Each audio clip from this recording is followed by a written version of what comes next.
Davis needed a face, and Davis went after the face. Tom Brady was the face of the NFL for many, many years. And now he's the face of Fox Sports. So what does that do for the Las Vegas Raiders? Well, it gives them a superstar face, a guy that a lot of people respect. NFL players would like to go and play for, obviously, because he's an owner now, a partial owner, and Tom Brady is a born winner.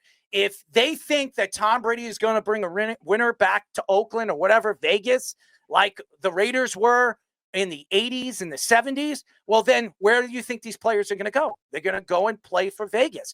The question is, did they make the right choice as far as the coach is concerned? He's an older coach. Is Pete Carroll going to stay there for more than 3 years or 2 years or 1 year? Remember, the guy is a great-grandfather. So I don't know if that's going to work. Tom Brady looked at Pete Carroll as probably a stepping stool on where he wants to go in the future. And if Davis believes that Tom Brady is going to be the face of this organization and trying to compare it to the Jon Gruden age, that just shows you how incompetent the idiot is. Because Jon Gruden is a different personality. Jon Gruden was a no-crap type of face. That's what he did. He spoke when he wanted to speak. He said what he wanted to say. Tom Brady does the opposite. Tom Brady is the kind of guy that beats around the bush. I'm Tom Brady. I'm the greatest of all time. I do this. I do that because I'm Tom Brady. I'm dating this supermodel because I'm Tom Brady. Davis is starting to bring up that Tom Brady is the most brilliant football mind. How is he so brilliant? What has Tom Brady done so far as I'm concerned, on building a team? He helped pick Pete Carroll? We don't know what Pete Carroll's going to be. Pete Carroll stepped away from the game for 1 year because he couldn't get along with the executives over there in Seattle. Pete Carroll had one of the longest reigns as a head coach, and then all of a sudden he got kicked out. There's a lot of thought into the process of the way Tom Brady decided to help and decided to pick Pete Carroll, but there's no guarantees he's the right guy. Who is their quarterback? And does Tom Brady have the voice to tell this team to pick this guy? This guy, even though he's a 5th-round draft pick or a 4th-round draft pick, I seen something in him that I haven't seen in the other quarterbacks that were drafted. Go get him, and you got yourself a star quarterback. There's no guarantees he's going to get it right because guess what? The only reason why he was drafted the way he was drafted is because Bill Belichick, if you watch the dynasty, said pretty much it's a 6th round right now. I mean, he's still sitting there. We might as well draft him. And so that's what he said. It wasn't planned that Tom Brady was going to be the greatest quarterback or one of the greatest quarterbacks of all time. They were lucky. How does this guy, who I believe is one of the best football minds we've seen in probably 20 years, as far as offense is concerned, this guy's football mind is one of the best I've ever seen. Quarterback-minded guys that you watch him, he can spot a good quarterback. I can tell you right now, if I'm hiring somebody to go into the draft and find me a quarterback, I'm hiring that guy.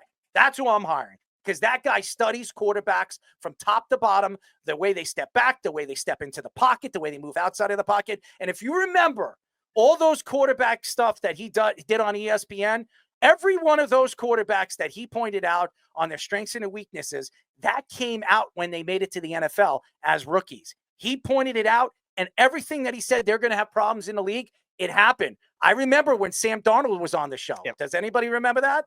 I'll say what I'll say, and Jabba, I want to hear what you got to say. Sam Darnold was on that show, and I'll never forget it. And he said, "Oh, Sam's a great talent. The problem with Sam is when he comes into the league, his deficiency is gaining the understanding of the playbook and actually understanding the playbook from top to bottom. He's got all the ability in the world. He's got the ability to move outside of the pocket. He has the ability to throw the ball. He's got one of the best arms I've seen in the last 5 years coming out of the draft. The only thing I don't see in Sam, because he played in USC, is that does he understand how to read a top to bottom playbook and actually be able to read it off to the players on the field in the trenches? He said that was going to be his problem. And what happened when he went to the Jets? That was his problem. And it took him how many years to figure that out? Yeah. All the way to Minnesota. It took him almost 6 years, 7 years to figure that out. That's the crazy thing about Jon Gruden. If I was going to ask somebody to find me players or find me a quarterback that I could build my team around, it's not frigging Tom Brady. It is Jon Gruden. I can tell you, we've seen former players take over spots. Michael Jordan took over ownership over there with the Hornets. He took over and he drafted Kwame Brown. Everybody thought Michael Jordan. Michael Jordan, the greatest basketball player of all time. Michael Jordan, pick after pick after pick, and wrong after wrong after wrong. Tom Brady has never done this before. And for anybody to come out like Mark Davis saying, oh, this guy can change it. He's the most brilliant football mind I've ever seen since Jon Gruden. What have you seen? I mean, your father was running the organization. Your ugly hairdo? I mean, seriously, where's he from? I mean, the guy's an idiot. Ownership. This is an owner that picked Tom Brady to join up in his ownership because he's a brilliant mind. What made him brilliant? He was a great football player, but guess who was running it? Guess who was the brain of that whole offense and that defense? That was Bill Belichick. That was the brain. This guy, to me, is the biggest hypocrite of them all. And for anybody to think that Mark Davis chose Tom Brady to join in his ownership because it would be beneficial because he's a brilliant football mind. No, the reason why he brought Tom Brady in is this one. This is why. He's got no money. He's broke. He's broke. He didn't even buy that stadium. Vegas bought that stadium. That didn't come out of his pocket.